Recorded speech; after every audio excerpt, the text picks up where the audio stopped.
Queridos irmãos e irmãs, boa noite.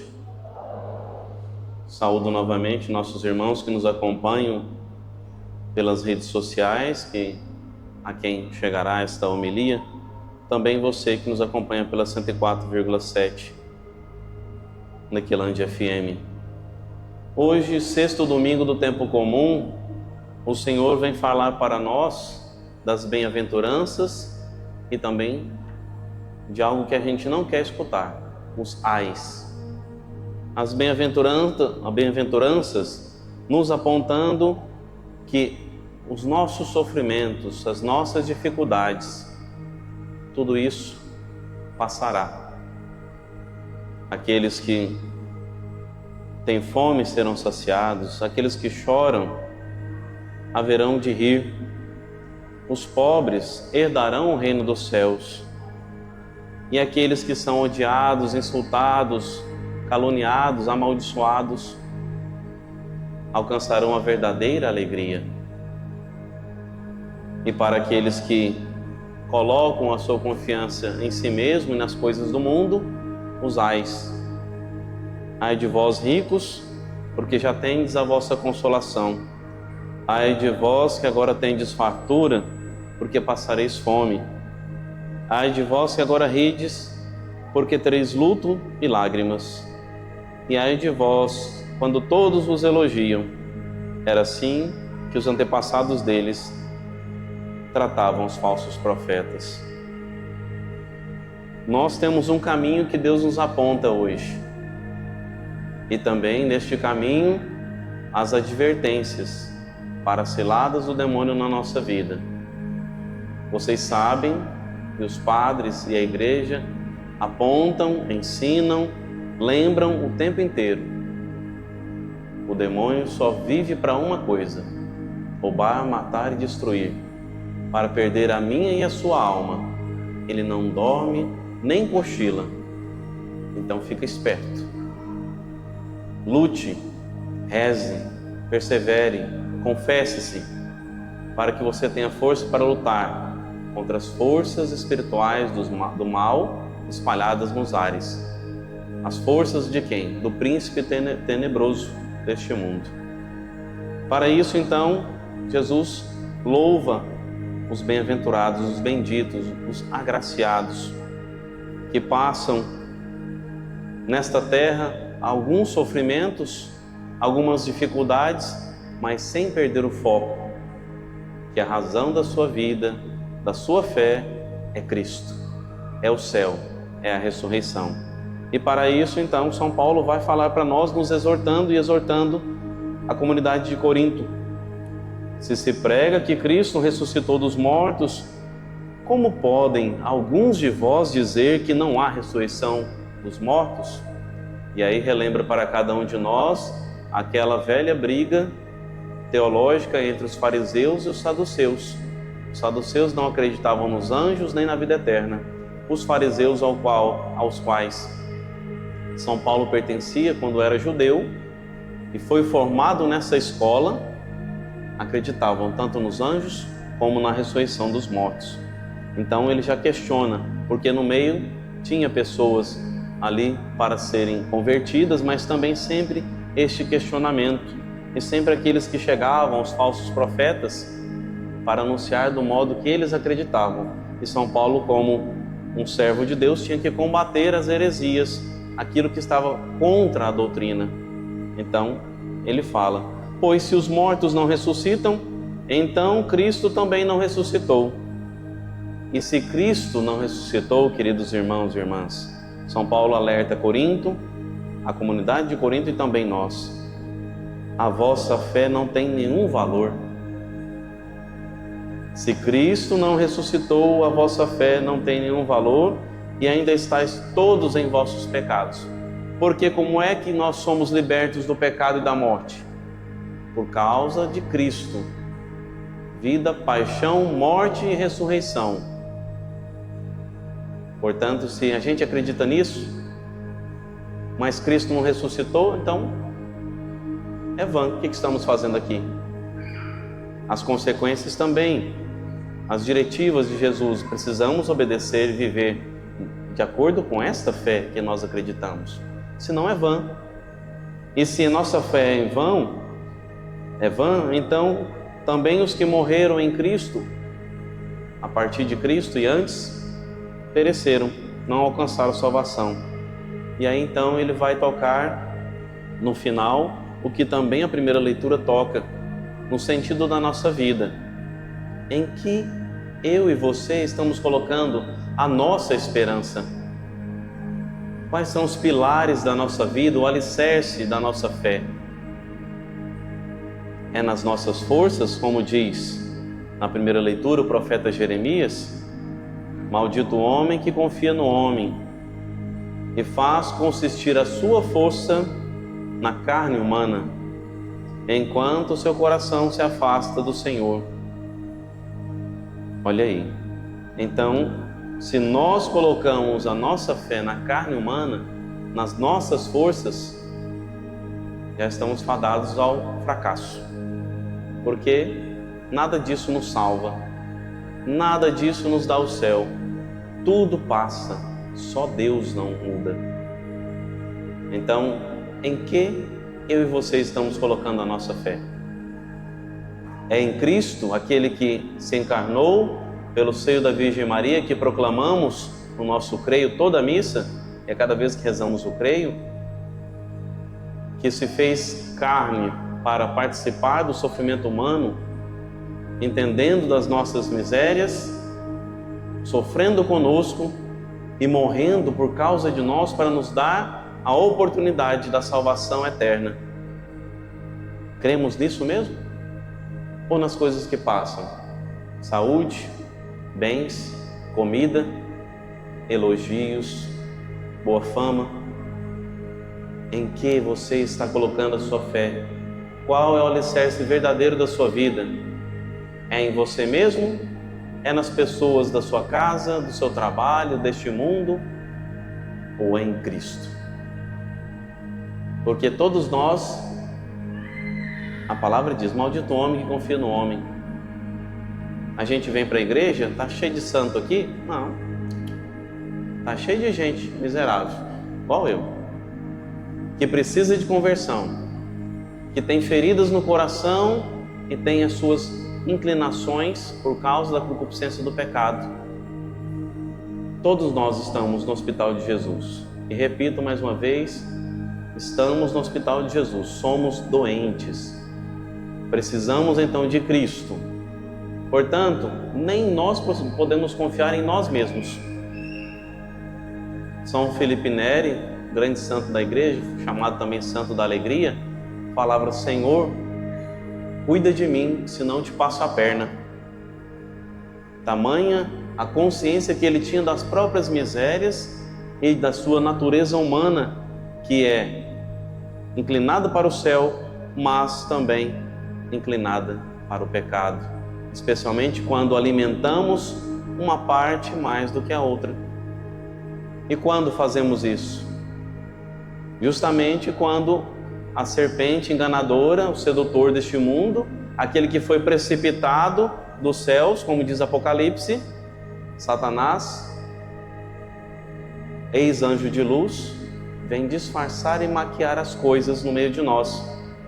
E aí, com as suas artimanhas, são 4 artimanhas que combatem as bem-aventuranças. Ele está aqui só para poder detonar com a gente. Ele quer você e eu no inferno. Por quê? Orgulho, soberba, desobediência. E se ele não pode ferir a Deus, porque não tem poder, ele fere cada um de nós. E nos fazer perder, fazer perder no inferno é a maior vitória dele.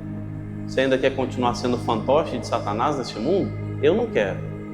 Mas reconheço que preciso de Deus.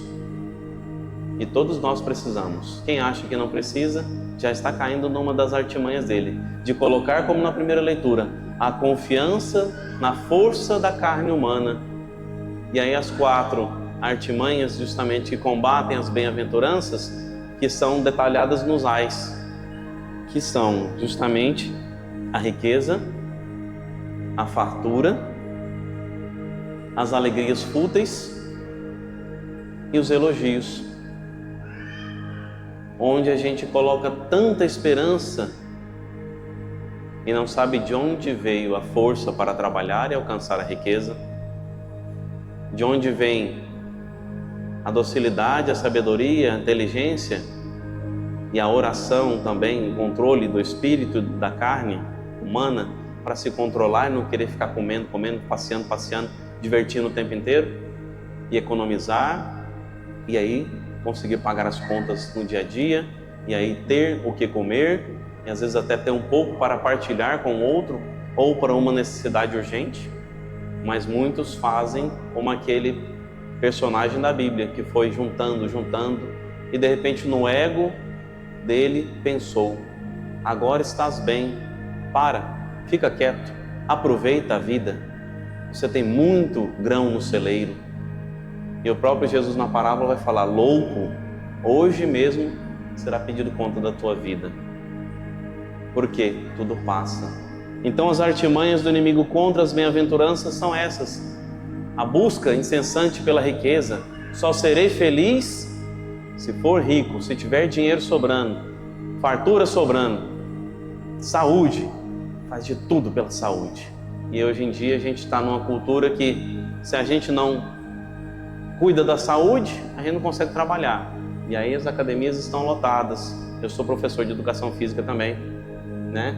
Mas dentro disso também pode estar uma artimanha do inimigo, o culto ao corpo, a sedução do outro com o próprio corpo, o valor no corpo que não é o valor que atrai o outro para o pecado. Você não tem valor porque o seu corpo é malhado. Você não tem valor porque você tem mais saúde que o outro. Cada um de nós tem um valor inegociável, que é o valor da vida. E eu estou falando só porque tem os remédios, tem a estética, tem muitas coisas ao redor.